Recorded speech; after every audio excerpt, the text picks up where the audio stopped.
예수 그리스도에 관한 계시라. 하나님께서 반드시 속히 일어날 일을 그 종들에게 보려고 그의 천사를 그 종들에게 보내어 알게 하신 것이라. 요한은 하나님의 말씀과 예수 그리스도의 증거 곧 자기의 본 것을 다 증거하였느니라. 이 예언의 말씀을 읽는 자와 듣는 자들과 그 가운데 기록한 것을 지키는 자들이 복이 있나니 때가 가까우니라. 네, 감사합니다. 자, 요한계시록이 어떻게 기록됐는지에 대해서 설명을 했어요. 자, 여러분 이거 자세히 기억하지 않으셔도 돼요. 오늘은 요한계시록이 아니고 다니엘서를 보기 때문에. 그러나 요한계시록과 다니엘서가 저자 말씀을 주신 분이 누구예요? 똑같은 하나님이세요. 그분이 예수 그리스도를 통하여 성령을 통하여 천사를 거쳐서 그분의 제자들에게 주신 말씀이고, 선지자들은 이것을 증거했는데 3절에 보면 이 예언의 말씀을 읽는 자와 듣는 자와 그 가운데 기록한 것을 지키는 자가 복이 있나니 뭐가 가깝다?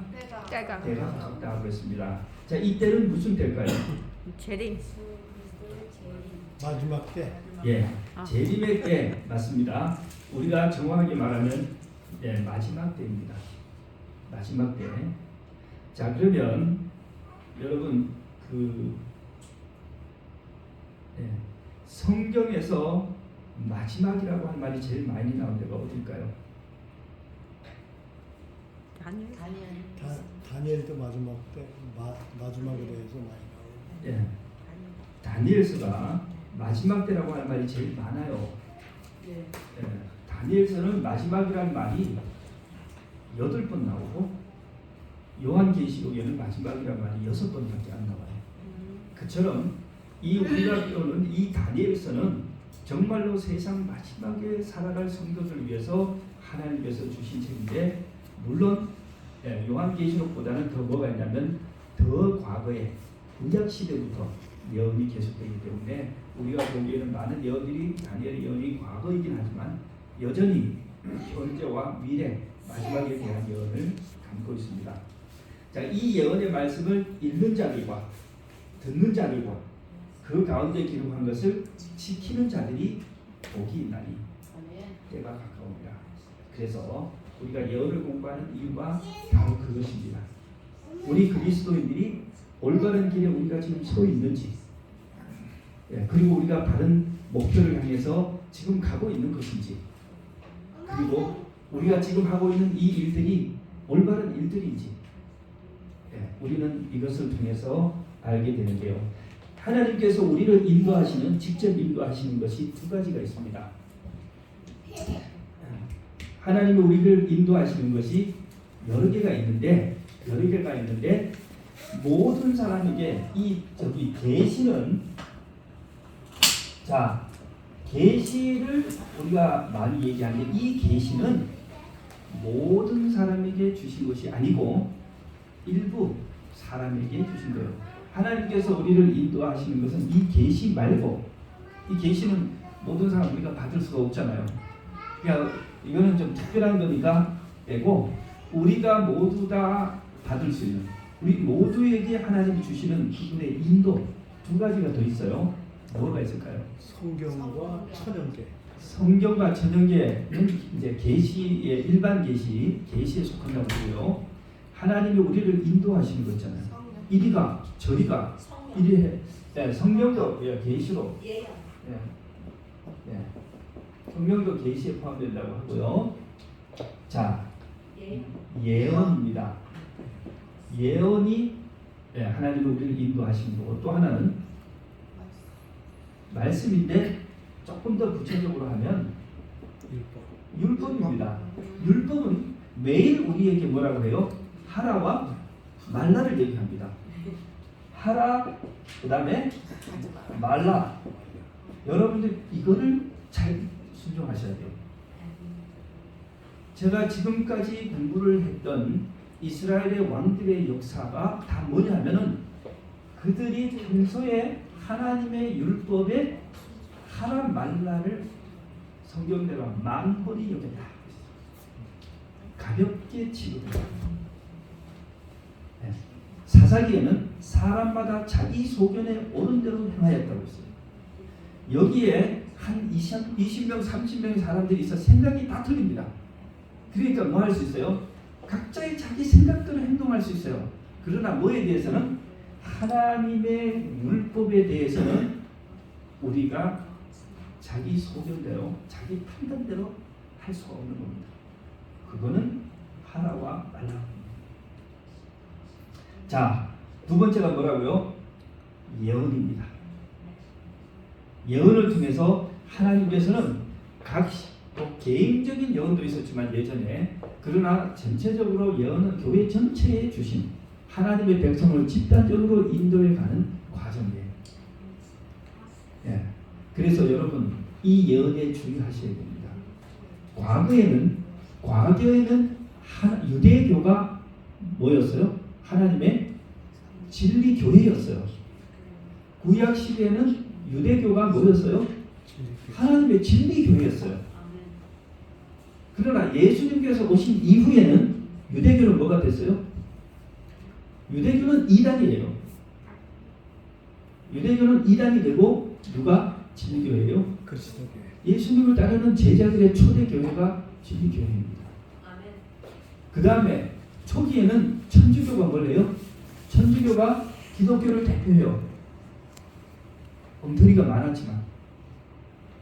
그러나 너무나 천주교가 뭐했어요? 너무나 이단적인 성경부터 너무 떠났기 때문에 하나님의 버림을 받잖아요. 여러분 요한계시록에 7교회 나오죠. 요한계시록의 7교회 우리가 계시록할 때 배우겠지만 그 7교회는 7시대의 교회입니다. 교회가 잘했건 못했건 그 시대에 하나님의 대표자로서 참 교회로서 이 교회에 자기 역할을 했어요. 그러나 한 세대가 가고 하나님의 성경 말씀의 새로운 진리를 깨달았을 때 그거를 뭐하지 않으면 순종하지 않고 거기에 머물러 있고 그 진리를 발견한 사람들을 이단시해가지고 내쫓을 때 누가 버림받아요? 하나님의 집안이었던 하나님의 참 적자였던 그 교회가 결국은 버림을 받아요. 그래서 중세를 지배했던 천주교가 지금은 완전 이단입니다. 네. 그 다음에 천주교로부터 우리가 개혁을 했어요. 근데 개혁을 했는데 교회마다 다 뭐예요? 여러 가지 이유로 개혁을 했어요. 근데 개혁한 교회마다 교리들이 다 틀려요, 조금씩. 왜? 중세의 성경의 암흑으로부터 가려져 있다가 성경을 연구하면서 한 개씩 깨달은 거예요. 네. 루터 뭘 깨달았어요? 믿음으로 칭의, 은혜, 그죠? 인신칭의, 이신칭의. 예. 오직 은혜로 구원받는다는 사실을 깨달았어요. 예. 그 다음에 또 우리 장로교회는 칼빈은 하나님의 장로님 권위 하나님의 위의 주권. 하나님의 주권. 그 다음에 웨슬리 감리교회는 성결. 그 다음에 침례교 제세례파. 침례. 제세례파. 세례에 문제가 있다. 세례에 문제가 있다. 침례 기독교의 세례에 문제가 있다. 네. 그래서 개혁을 했어요. 침례 개혁을 했어요. 우리 재림교회는 뭘 또 개혁했어요? 안식일 안식일인데 사실 우리는 다 자 이제 한번 보세요. 제 우리가 왜 안식일을 지켜야 한다고 깨달았습니까? 십계명에 제일 중심에 그렇죠. 있으니까. 하나님의 계명에 들어있죠. 그러면 우리는 왜 계명을 지켜야 한다고 생각합니까? 하나님의 사랑이니까 성품. 계명을 지키는 것이 하나님을 사랑하는 거라고 그랬습니까? 요한복음 14장 15절. 너가 나를 네. 사랑하면 나의 계명을 지켜라. 우리 사람들은 되게 이기적이에요. 사람들은 이기적이어가지고 그런 것은 허물의 뿐이고 실제로는 창조의 기념. 다 그냥 말일 뿐이에요. 우리는 왜 계명을 지켜요? 하나님이 지키라 그래서. 근데 하나님이 지키라고 안 지키면 뭐 어떻게 되나요? 순종 안 하면 뭐 망하죠. 우리 복 받으라고. 구원 받으라고. 구원 안 주니까 구원 안 주니까 뭐예요? 계명을 지켜요. 계명을 지키는 거예요. 그것도 진짜 이기적이네요. 그러니까 인간은 뭔가 현찰로 떨어지지 않으면 절대 안 움직여요. 말은 좋아, 말은 되게 잘해. 정치인들처럼 얼마나 말은 잘하는데 실제로 자기의 목숨이나 그죠? 자기 그것과 이렇게 직관되지 않으면 꼼짝 안 해요. 그러네요. 자, 그러면 대체 그럼 이 구원 문제 한번 보십시다. 계명을 지켜야 구원 받나요? 아니죠. 아니요. 구원 받았으니까 지키는 거죠. 그러면 계명 안 지켜도 다른 질문입니다, 장로님. 계명 안 지켜도 구원 받나요? 아니요. 말 못하잖아. 그러면 대체 이건 뭐야? 지켜야 돼? 안 지켜야 돼? 지켜야죠. 당연히 지켜야죠. 이게 지금 이게 뭐예요? 이게 종교교육의 가장 큰 문제가 이거예요. 천주교는 뭐 해야 된다? 천주교가 뭐 다른 이단 아니에요. 천주교는 인간은 교황.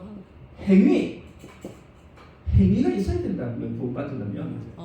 공동. 이게 믿음만 갖고 주둥이만 우리말 하면 입만 가지고 말만 가지고 구원 못 받는다고요. 천주교는 행위 플러스 뭐예요? 믿음이에요. 이게 천주교의 가르침이에요. 그러다 보니까 뭐까지 다 만들어 나가요? 우상. 오만 그 고해 성사 만들고 뭐 그냥 무릎으로 막 기어올라 댕기고 그다음에 막 성덕사들 부적 그 안에 달리고 성전 안에 막 우상 세워놓고 특전 절하고 불교하고 똑같이 했어요. 촛불 켜고. 예, 공덕해야 되고 시주해야 되고 뭐야? 뭐 구슬 돌리는. 그것도 하고 다 했어요. 자, 이게 천주교인데 루터가 자기도 천주교에 따라서 이제 마리아 로마 그 바티칸에 저거라는 거예요. 계단. 마리아 성당, 마리아 그 성모상이 있는데 그 성모상까지 지금 이제 무릎으로 계단으로. 계단을 기어서 이제 올라가야 되는데 올라가다가 화딱지가 난 거예요. 대체 성경이 어디에? 성경 왜 저기에 마리아 성모상 밑에 이렇게 계단을 기어가면 구원 준다는데 어디냐? 그러면서 머리에 뭐가 딱 서봤어요. 성경 자기 읽을 때 믿음. 오직 의는 믿음으로 말미암아 살리라 그 말을 듣고 뭐 해야 되는 거예요? 나 필요 없어. 하고는 오직 믿음으로. 근데 루터는 그래서 오직 믿음으로 했어요. 오직 믿음으로. 그 다음에 장로교회 칼빈은 나와서 하나님의 주권을 강조하다 보니까 어디로 가버렸나 하면 하나님이 뭐 다 해버려. 인간이 하는 건 아무 적일 수가 없어.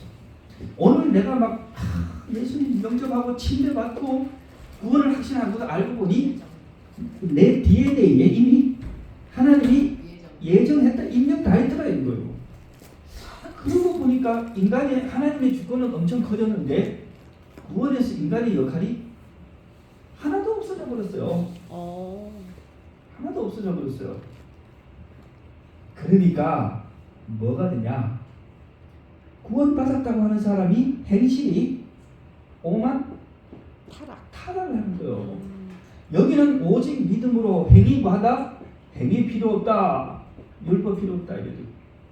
여기 왔더니 이제 뭐요? 결정도 누가 해요? 결정도 하나님이 하시니까 인간이 할 일은 없고 내가 아무렇게 살아도 마지막에 구원 받도록 세팅되어 있으면 구원 받을 것이고 내가 뭐 아무리 열심히 해도 멸망받도록 세팅이 되어 있으면 다 소용없는 거 아니에요. 그래서 이제 인간이 뭐냐면 이 종교개혁 이후에 기독교가 극도의 타락을 경험합니다. 예수 믿고 구원받았다는 사람이 이래서는 안 된다. 그렇게 해가지고 누가 나오냐면 감리교회 웨슬리가 감리교가 나와요. 예, 감리교회. 한 번 구원받았다고 했어. 한 번 구원받았다고 했어. 여기 이제 우리 성도의 우리는 견인이라고 해요.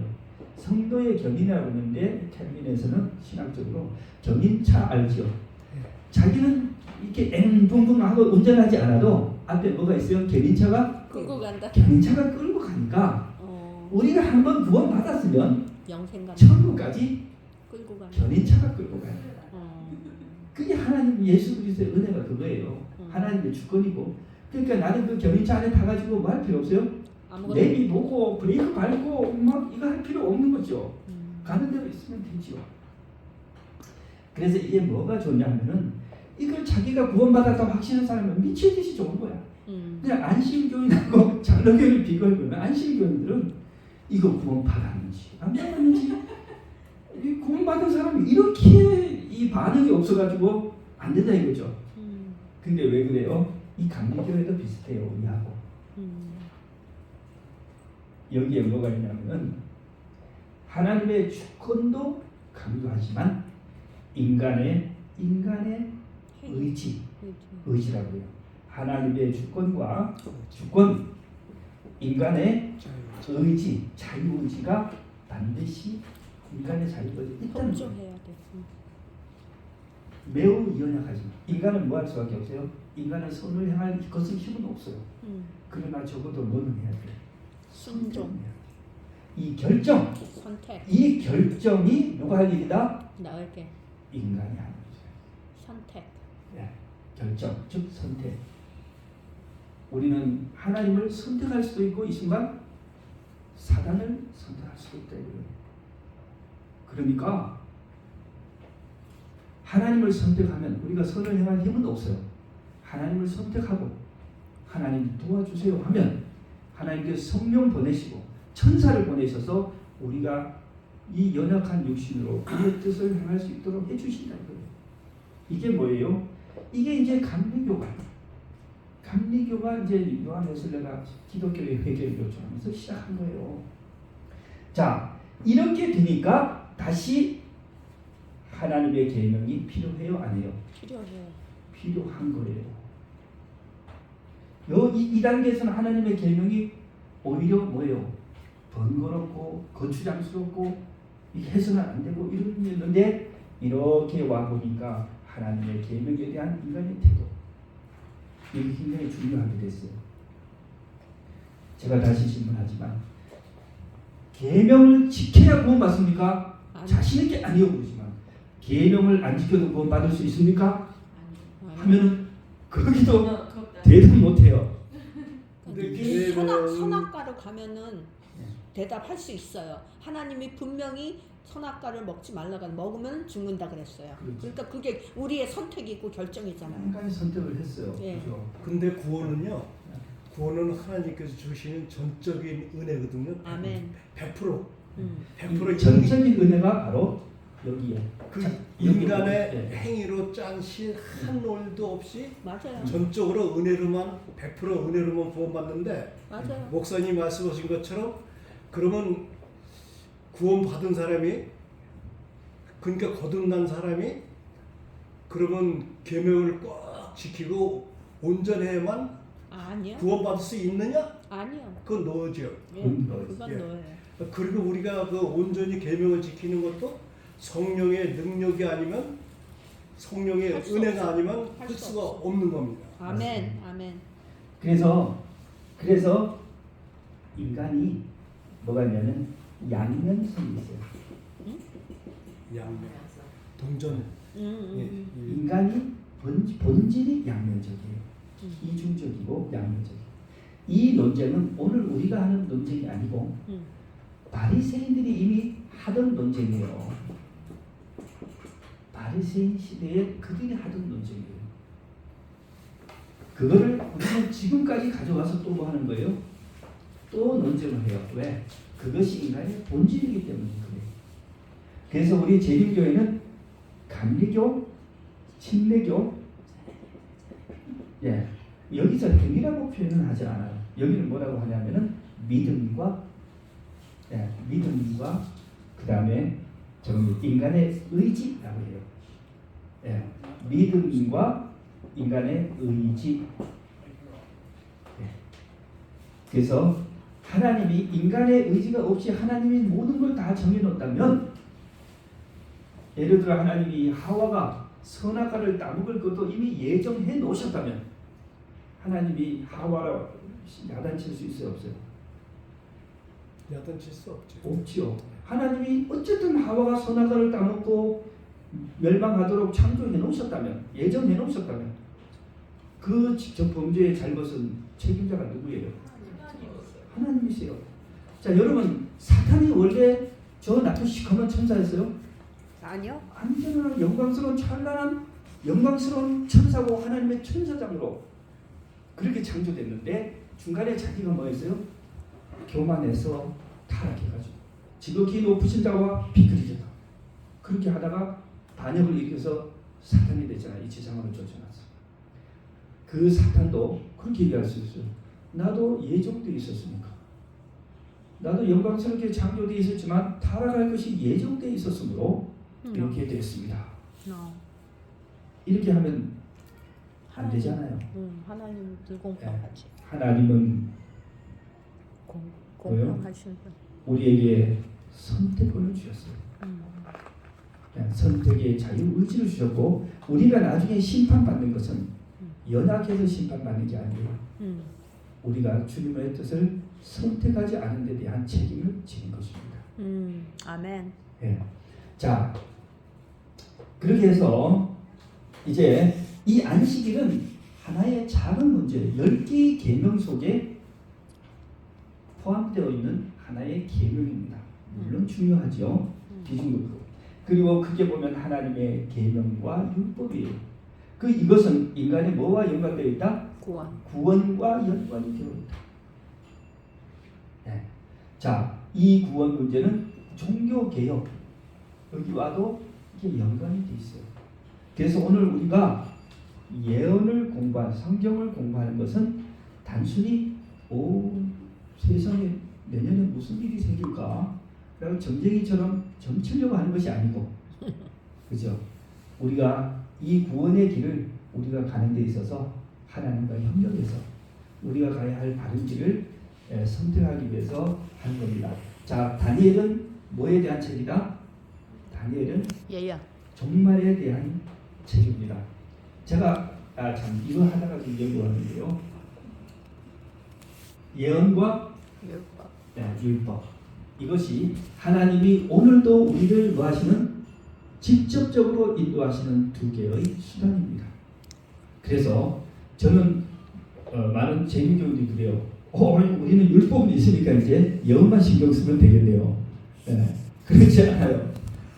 우리가 독점에 있는 것도 아니고 모든 개인들이 매 순간 하나님으로부터 뭘 들어요? 하라 하지 마라. 이것이 정록이 너는 그리로 행하라. 우리는 항상 바른 길을 선택해야 하고 바른 행동을 선택해야 합니다. 아멘. 하나님께서 모든 은밀한 일을 선악간에 심판하시리라. 한 번 죽는 것은 사람에게 정해진 것이요 그 후에는 심판이 있다 그랬어요. 너희는 심판받을 자처럼 말하고 행동하라. 자, 그래서 우리는 하나님의 율법을 그렇게 받아들여야 합니다. 아까 말씀드린 것처럼 자기 소견에 옳은 대로 하지 마라. 자기 소견에 옳은 대로 판단하지 마라. 하나님의 말씀에 기록된 대로 하라. 두 번째는 뭐예요? 자, 오늘 우리가 배우게 될 지금 우리가 배우는 예언입니다. 자, 이 예언은 정말 하나님이 우리를 단체로 인도하시는 그러한 것을 알려주는데 제가 여기 참 이 예언하다가 이 예언이 바로 하나님께서 그의 백성을 뭐 하시는 거예요? 인도하시는 하나하나의 길입니다. 그리고 성경 예언은 그 길을 미리 보였다는 거예요. 미리 보여줬다는 거예요. 그래서 이제 이 다니엘서부터 계시록으로 배워가면요, 여러분 구약 이스라엘 시대, 신약 시대, 천주교 이후의 종교 개혁, 현대까지 이르러 오는 기독교의 역사를 미리 볼 수 있습니다. 아시겠죠? 예. 자, 그러면 시간이 되는 데까지 하고 우리 집사님은 저거 하시면 자유롭게 내가 데려다. 그렇게 하시면 더 좋겠네요. 제발 좀 있어. 말씀을 위해서 자, 다니엘서 2장 제가 지난번에 이미 우리가 꿈의 내용까지 읽었기 때문에 꿈의 내용까지는 그냥 가겠습니다. 자, 이 느부갓네살 왕인데요. 이 느부갓네살 왕이 언제라고 그랬습니까? 이 꿈을 꾼 지가 제 3년, 3년, 2년, 예. 3년. 그죠? 왕이 된지 그죠?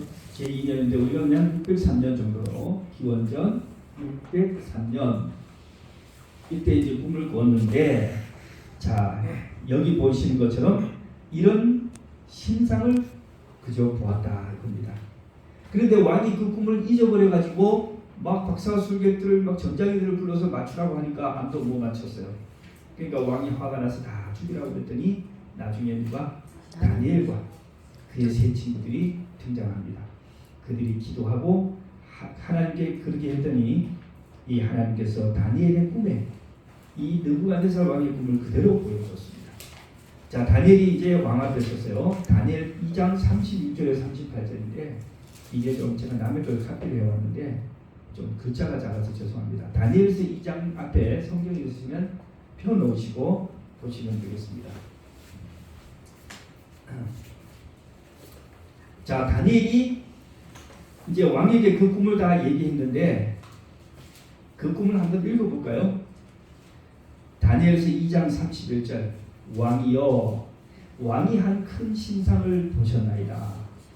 그 신상이 왕의 앞에 섰는데 크고 광채가 매우 찬란하며 그 모양이 심히 두려우니 그 우상의 머리는 순금이요 가슴과 두 팔은 은이요 배와 넓적다리는 노시요 그 종아리는 쇠요 그 발은 얼마는 쇠요 얼마는 진흙이었나이다. 또 왕이 보신즉 손대지 아니한 돌이 나와서 신상의 쇠와 진흙의 발을 쳐서 부서뜨리매 그때 쇠와 진흙과 녹과 은과 금이 다 부서져 여름 다정마당에 겨같이 되어 바람에 불려 간 곳이 없었고 우상을 친 돌은 태산을 이루어 온 세계에 가득하였나이다. 자, 이 신상을 보았습니다. 자, 지난번에 우리가 성경을 공부할 때 제가 성경을 해석하는 원칙에 대해서 얘기하기를 성경으로 풀어야 된다, 해석해야 된다. 그래서요. 성경에는 여러 가지 비유와 상징과 예언들이 있는데 우리가 그냥 읽으면 뜻을 하나도 알 수 없어요. 지워줄까요? 아, 제가 할게 진짜니까요. 그런데 그것들을 임의로 마지 마라. 자기 생각대로 어디 꿈 풀듯이 그렇게 풀면 안 되고 성경에 다 뭐가 있다는 거예요? 답이 다 해석이 있다는 거예요. 해석이 있으니 그 성경의 해석에 맞추어서 풀면 됩니다. 아멘. 네. 자, 그래서 다니엘서 2장에 보면 다니엘이 그 꿈을 다 설명한 다음에 그 왕에게 그 신상의 모양을 말한 다음에 그 다음에 자기가 해석을 했어요. 이 해석은 꿈에 아마 하나님의 천사가 알려준 내용을 말한 것 같아요. 자, 그 꿈이 이러한즉 왼쪽에 이제 신상을 보시면서 들어보세요. 내가 이제 그 해석을 왕 앞에 아뢰리이다. 왕이여 왕은 여러 왕들 중에 왕이시라. 하늘의 하나님이 나라와 권세와 능력과 영광을 왕에게 주셨고 사람들과 들짐승과 궁중의 새들 어느 곳에 있는 것을 막론하고 그것들을 왕의 손에 넘기사 다 다스리게 하셨으니 왕은 곧 뭐다? 그 금머리다. 금머리다. 그렇습니다. 이 왕이 지금 바벨론의 왕이죠. 네. 자, 이 말씀은 보면은 느부갓네살 왕 한 사람을 말하는 것 같지만 그 다음에 보면 왕의 후에 왕만 못한 다른 나라가 일어날 것이라고 했어요. 그래서 이 느부갓네살 이 머리는 금으로 된 머리는 느부갓네살이 다스리고 있는 나라를 말합니다. 왕국. 자, 느부갓네살이 어느 나라 왕이었어요? 바벨론 왕이잖아요. 바벨론이 와서 이스라엘 멸망시키고 잡아갔으니까 자, 바벨론의 왕입니다. 그래서 이 금머리는 신상의 금머리는 다른 말로 하면 바벨론입니다. 자, 넘어가도 되겠습니다. 제가 지도를 가져왔는데 이 지도가 지금 어디입니까? 이스라엘, 이라크. 예, 여기에 지금 고대 바벨론 지도인데 저 위쪽은 터키입니다. 터키야. 요 아래쪽은 왼쪽은 아프리카입니다. 그리고 요 밑에 넓은 아래쪽은 사우디아라비아입니다. 오른쪽은 이란, 이라크가 있는 곳인데 저기서 조금 더 가면 중국이 나오고 조금 더 가면 우리가 있는 한국이 나오겠죠.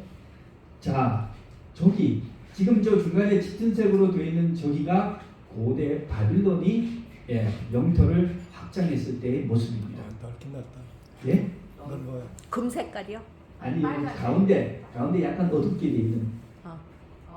빨간색? 아니 빨간 거는 길이고 금 색깔. 똥색, 똥색. 예, 똥색이라고 해야 되나요? 자, 이게 바벨론인데요. 이 성경의 바벨론을 금머리라고 했지요. Yes. 금머리라고 했어요. 바벨론은 정말로 금이 많은 부유한 나라였어요.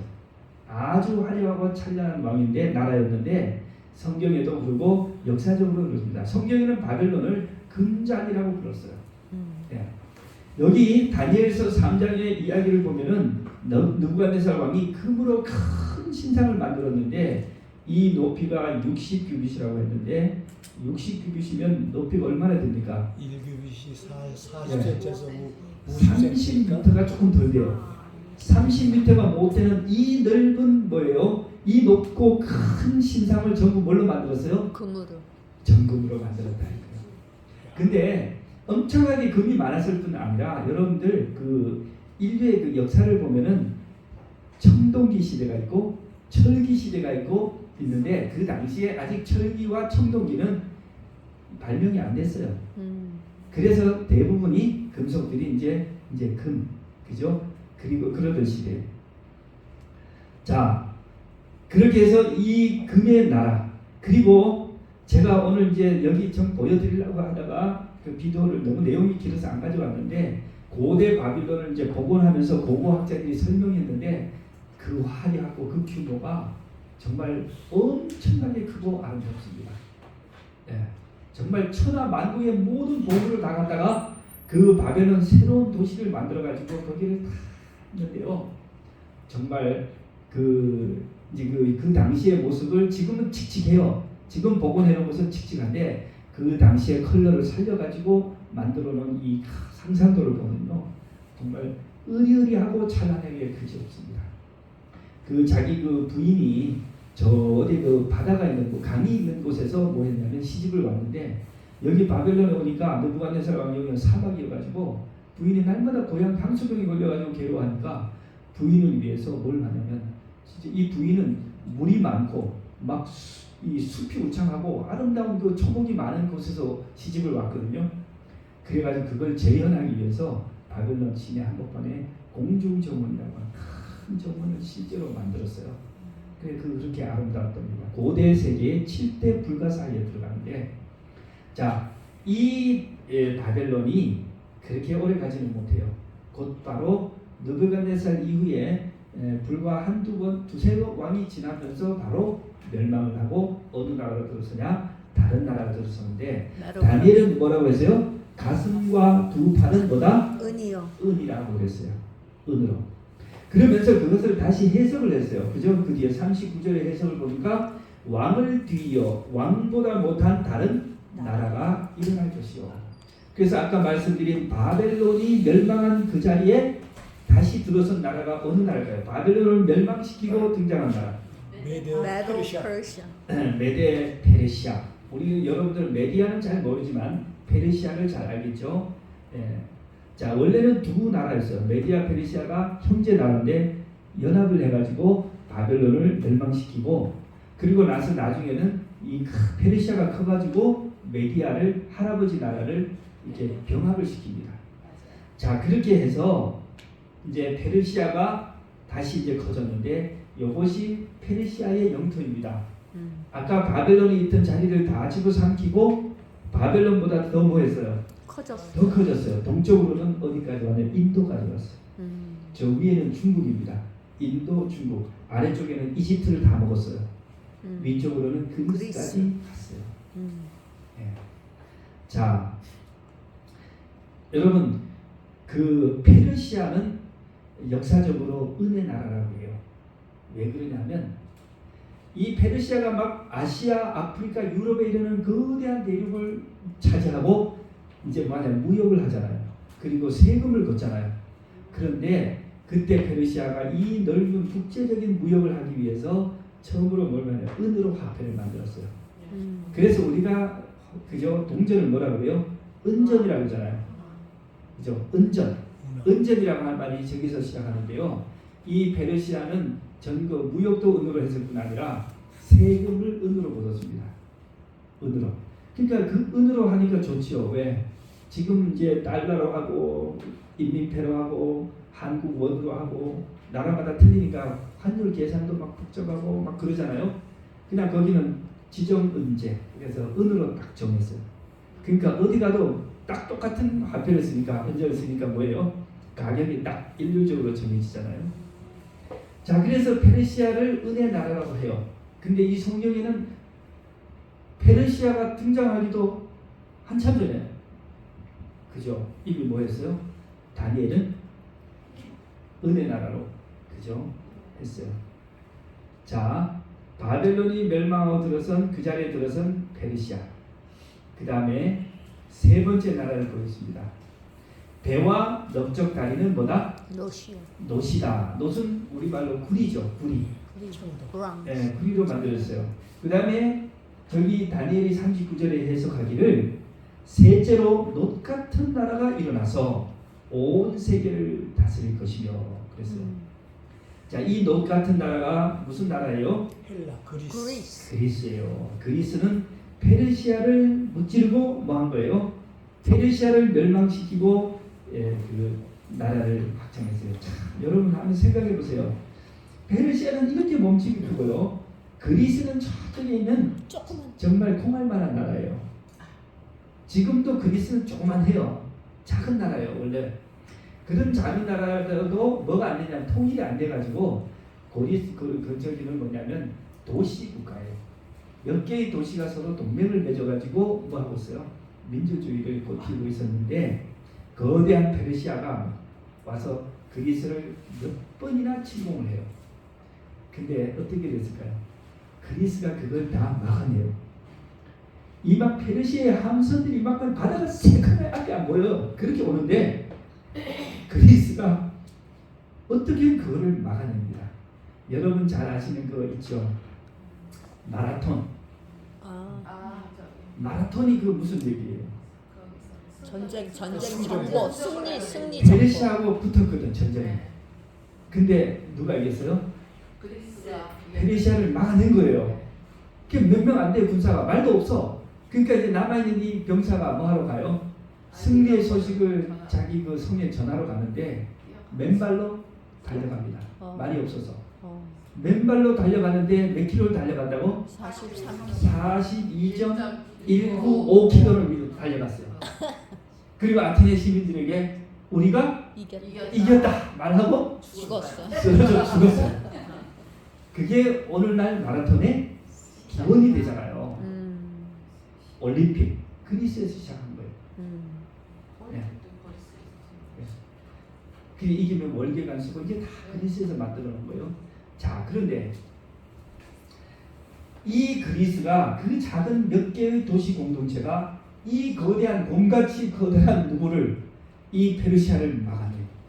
그런 다음에 누가 등장하냐면 여러분들 잘 아시는 그 영웅 알렉산더가 왕이 돼요. 알렉산더가 왕이 되자마자 그리스를 통일하고 반대로 이제 페르시아가 점령했던 지역을 다시 뭐 하냐면 다시 점령을 해 나가는데요. 그리스가 얼마나 큰 땅을 만들었냐면 유럽으로부터 아프리카, 이집트 동쪽으로 해가지고 인도, 겐지스강까지 갔어요. 그런데 얼마나 빨리 갔냐면 저기서 여기까지 다 정복하는데 10년. 와. 여러분 지금 러시아가 우크라이나를 뺐는데 5만 탱크 다 동원하고 비행기 막 미사일 다 동원해가지고 지금 아직도 몇 년 걸렸어요? 2년 넘었어요. 네, 2년 걸려도 한 발짝도 못 가고 지금 저러고 있어요. 근데 알렉산더는 그 시대에 무슨 탱크도 없고 비행기도 없고 미사일도 없고 드론도 없고 오직 걸어서 말 타고 걸어서 저기까지 10년 만에. 저는요 지금 맨날 걸어간다고 해도 10년 동안 다 못 걸어가겠어요. 저기를. 이 사람들은 뭐였어요? 전쟁해 가면서 정복해 가면서 저기까지 갔다는 거예요. 그래서 우리가 다음에 배우는 다니엘서 7장의 예언에는요 그리스를 날개가 4개가 달린 표범이라고 하는데 발이 땅에 닿지 않게 날아간단 말이에요. 빠르다는 네. 근데 참 성경은 신비해요. 이거를 이 그리스가 등장하기 그리스 165년에 망하죠. 331년부터 다니엘은 기원전 600년, 이 그리스는 기원전 300년이니까 300년 차이가 있는데 300년 뒤에 일어날 그리스를 다니엘이 뭐 했어요? 예언했어. 아주 자세하게 예언하고 있어요. 다니엘서 7장, 다니엘서 8장 보면요, 아주 자세하게 예언하고 있어요. 자 그렇게 해서 알렉산더 제국이 이제 했는데, 이 알렉산더 조금 더 얘기를 다 하겠습니다. 알렉산더가 갔다가 뭐 했어요? 죽었어. 인도에서 더 가려고 했어요. 동쪽으로 더. 아마 그때 더 왔으면 어쩌면 우리나라 300, 우리나라는 그때도 아직 보조선이었어요. 예, 그 보조선 그 우리 임금님하고 만나가지고 그럴 뻔도 했는데, 이 인도에 가서 겐지장까지 갔는데 병사들이 고향에 돌아가자고 반란을 일으켜요. 울고 더 이상 못 가겠다고. 그래가지고 알렉산더가 이제 포기하고 돌아옵니다. 돌아오다가 어디 와서 죽냐 하면 고국에까지 못 왔어요. 저기 바벨론 그 화려한 바벨론 성에 들어갑니다. 거기서 죽어요. 이제 뭐 말라리아와 이질에 걸려서 죽는다고 하는데, 자 그 후에 알렉산더가 죽은 이후에 이 나라가 어떻게 됩니까? 네 개로 이 나라가 이제 그죠? 네 개로 분열됐다가 막 정치적으로 혼란을 겪다가 바로 어디로 가냐면 로마. 이탈리아에 시작한 로마에 넘어갑니다. 로마가 다시 저 나라를 접수해요. 자, 다니엘서 2장 33절. 이제 노수로 된 넓적다리가 지났어요. 그 다음에 종아리죠. 그 종아리는 쇠요. 그 발은 얼마는 쇠요, 얼마는 진흙이었나이다. 그러니까 이 종아리는 그리스의 뒤를 이어서 나올 나라는, 네 번째 나라는 철과 같은 나라다. 로마.